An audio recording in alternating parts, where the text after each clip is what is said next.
बेटा जुबैर,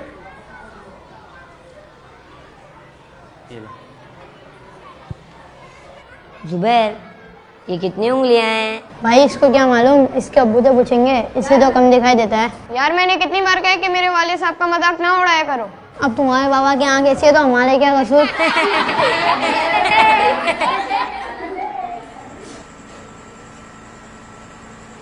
अब्बू मैंने आपको कितनी दफा कहा है कि मेरी क्लास की तरफ ना आया करें।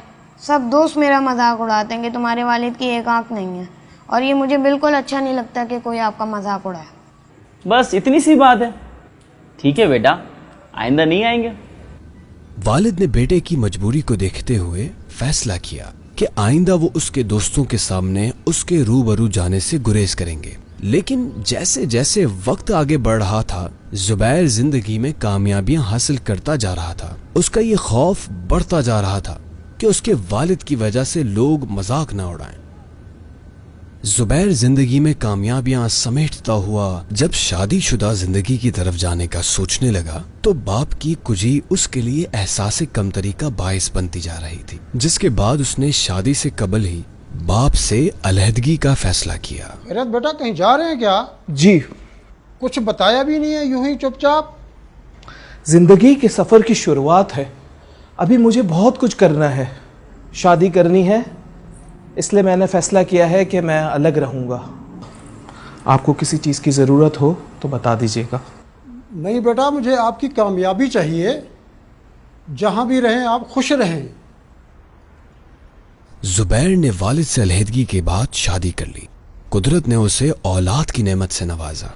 उसके पास घर, बीवी, बच्चे सब कुछ था। वो नफ्सियाती तौर पर बाप के बगैर जिंदगी को कबूल कर चुका था।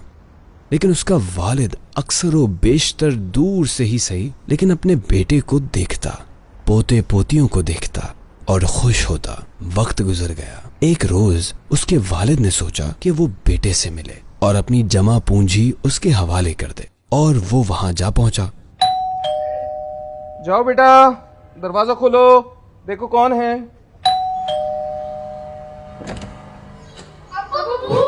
क्या हुआ? माजरत बेटा। क्यों डर रहे हो? भाई जिन बाबा है, इन्हें वापसी भेजने में डर लग रहा है। 100 बार कहा है कि मत आया करें यहाँ पे। माफ करना बेटा। माफ आप मुझे कर दें और नहीं आया करें यहाँ। हाथ जोड़ता हूं मैं आपके। दिल ना दुखाना कभी भी इनका, इनकी रिज़ा में रब की रिज़ा है। थक गया, आओ थोड़ी देर आराम कर लेते हैं। बाबा आपके साथ कितना मजा आता है। हाँ, बाबा साथ हो तो मज़ा तो आता है। लेकिन बाबा आपके बाबा तो आपके साथ नहीं है, तो आप कैसे मजा आते हैं? मज़ा तो नहीं आता, लेकिन कभी कभार कोई मजबूरी। कैसी मजबूरी बाबा? तुम्हें मेरे बाबा से मिलना है? जी। चलो, आज मैं आपको अपने बाबा और आपके दादा जान से मिलवाता हूँ। चलो।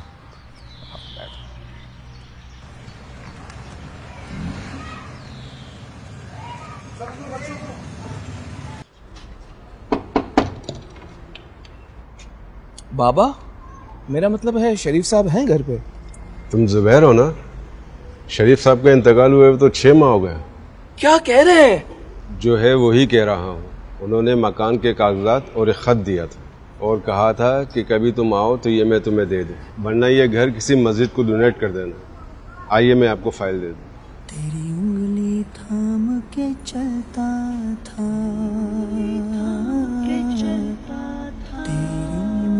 अस्सलामु अलैकुम वरहमतुल्लाहि वबरकातुहू। उम्मीद है तुम ठीक होगे। मैंने निहायत मुश्किल हालात में तुम्हें पढ़ाया और तुम्हारे लिए बड़ा आदमी बनने का ख्वाब देखा। मेरी एक आंख का होना तुम्हारे लिए हमेशा बाइसे शर्मिंदगी रहा। मैंने जानकर भी कभी तुम्हें बताया। तुम छोटे थे, तुम्हें कैंसर हो गया था, तुम अस्पताल में एडमिट थे।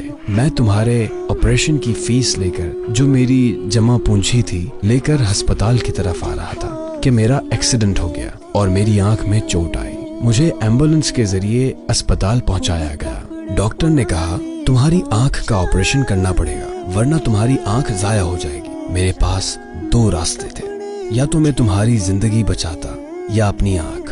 मैंने तुम्हारी जिंदगी को बचाने का फैसला किया। मैं खुश हूँ कि तुम आज कामयाब इंसान हो और तुमने अपनी जिंदगी को रायगा नहीं होने दिया, बल्कि पढ़ लिख कर खुद को और अपने बीवी बच्चों को अच्छी तरह संभाल लिया। रशीद भाई को मकान के कागजात दे रहा हूँ, चाहो तो रख लेना, चाहो तो इसे बेचकर इसका पैसा अल्लाह के घर की तामीर के लिए वक्फ कर देना। फकत तुम्हारा वालिद। चाचा, ये फाइल आप अपने पास रखें और इसे बेच के इसकी रकम किसी मस्जिद में डोनेट कर दीजिएगा और मुझे मेरे बाबा की कब्र बनाए। दूसरों का मजाक उड़ाना हमारा मामूल बनता रहा है, जबकि कुरान मजीद फुरकान हमीद में अल्लाह ताला ने इरशाद फरमाया, मर्द दूसरे मर्दों पर ना हंसें, हो सकता है कि वो उन हंसने वालों से बेहतर हों, और ना औरतें दूसरे औरतों पर हंसें, हो सकता है कि वो उन हंसने वालियों से बेहतर हों, और आपस में किसी को ताना ना दो। जबकि वालिदैन की इताअत और हुकूक के बारे में तो कुरान और हदीस में मुतअद्दिद बार कहा गया, और तुम्हारे रब ने हुक्म फरमाया कि उसके सिवा किसी की इबादत ना करो और माँ बाप के साथ अच्छा सलूक करो। अगर तेरे सामने उनमें से कोई एक या दोनों बुढ़ापे को पहुंच जाएं, तो उनसे उफ तक ना कहना और उन्हें ना झड़कना और उनसे खूबसूरत नरम बात कहना।